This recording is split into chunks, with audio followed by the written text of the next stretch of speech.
සම්බන්ධයෙන් තමයි ප්‍රධාන මාතෘකාව.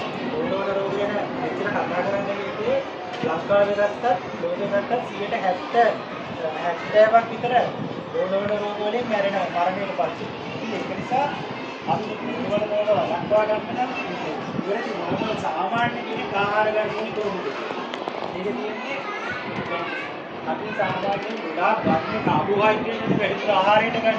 කාබෝහයිඩ්‍රේට් අඩු කරන්න. කාබෝහයිඩ්‍රේට් ගොඩක් ආහාරයට ගත්තොත් අපේ සීනි මට්ටම ඉන්නේ 80ත් 120ත් අතර වෙන්නේ. ඒ මට්ටම පාලනයේ මේ මට්ටමේ තියාගන්නොත් තමයි නිරෝගී කෙනෙක් වෙන්නේ. ඉතින් කාබෝහයිඩ්‍රේට් වලින් කෙලින්ම ඉක්මනට සීනි වෙලා උදේට ගමන් කරනවා. ඒක නිසා මුල ආහාරයට වෙනකොට මේ බත් භාගය කාබෝහයිඩ්‍රේට් වලින් දෙන්නේ. කොස් දෙල් ඒ ටිකත් ඒ කියන්නේ එකට තමයි. ඉතින් ඊගානේ භාගයයි ඉතුරු භාගෙන තුනෙන් දෙකක් එළවලු වර්ග. එළවලු වර්ග දෙකයි පලා වර්ග එකයි. ඒ වගේ තමයි ප්‍රධාන වේලක. මේක එක පාටි ගන්න වඩා මේක ගොඩක් හොඳයි. එතකොට අපිට කඩියලවඩ පෝෂක ඔක්කොම ටික අවශ්‍ය ප්‍රමාණයට එනවා. ඒ වගේම ඉතුරු තුනෙන් එක ප්‍රෝටීන්. ප්‍රෝටීන් විදියට මස් මාළු විතර ගන්න පුළුවන්. ඒ වගේම පරිප්පු ඒ වගේ ශාක ප්‍රෝටීන් තියෙනවා ඇට වර්ග ප්‍රෝටීන් ගන්න. මේ ආහාරයෙන් පුරු වෙන්න මේ සාමාන්‍ය නෝමල් නිරෝගී කෙනෙක්. නිරෝගී කෙනෙක්ගේ ආහාරයට. දියවැඩියා රෝගී සඳහා දියවැඩියාව ඔබට වැරදිලා කියන මේ විදිහට ආහාර ගත්තොත් අපිට කැම වලින් පාලනය කරන්න පුළුවන්. දියවැඩියාව තියෙන කෙනෙක් එකපාර ලොකු ආහාර ප්‍රමාණයක් ගත්තොත් වෙන්නේ සීනි මට්ටම අපේ ඇඟේ සීනි මට්ටම වෙන්නේ. ඒක සාමාන්‍ය අපි පවත්වා ගන්න ඕනේ ෆාස්ටික් බ්ලඩ් ෂුගර් ගත්තොත් 70වත් 100ත් අතර තියෙනවා නෝමල් එක. 100 101ත් 125 දක්වා ප්‍රී ඩයබටික්. ඒ කියන්නේ පූර්ව දියවැඩියාව. 126 ඉඳලා වැඩි නම් දියවැඩියාව ඩයබටික්. ඩයබටික් පූර්ව දියවැඩියාව තත්ත්වයේ ඉන්න කෙනෙක් නම් එයා ඒකෙන් වළක්ව ගන්න. වළක්ව ගන්න ආහාර රටාවේ පුළුවන්. මේ වගේ ආහාර රටාවකට පුළුවන්.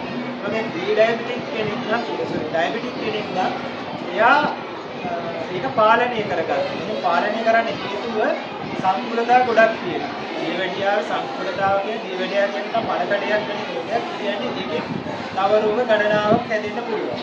එකක් තමයි හෘද රෝග. අනිත් එක තත්ත්ව වකුගඩු රෝග, ඒ වගේම ස්නායු රෝග, ඇස්වල පෙනීම අන්ධභාවය ඇතිවෙනවා. කකුල් කපන්න පවා සිද්ධ වෙනවා. ඇම්පියුටේෂන් තත්ත්වවලට පවා යන්න පුළුවන්. යන්නේ ඒ වගේ ලෙඩ රෝග ගණනාවක් තියෙන නිසා මෙන්න මේ ආහාර රටාවට උරු වෙනවා. ඒකට අපි මෙතෙන්දි ප්‍රධාන සාමාන්‍ය අඟල් 9ක් විතර තියෙන ප්‍රධානක බත් සඳහා බත් කොස් දෙල් කාබෝහයිඩ්‍රේට් සඳහා විගාණයෙන් 4න් එකක්. ඉරිසි අඩු කෝප්ප නම් අඩු කෝප්ප එකමාරක්. තමයි මේ කාබෝහයිඩ්‍රේට්. ප්‍රෝටීන ගන්න ඕනේ ප්‍රෝටීනත් විගාණයෙන් 4න් එකක්.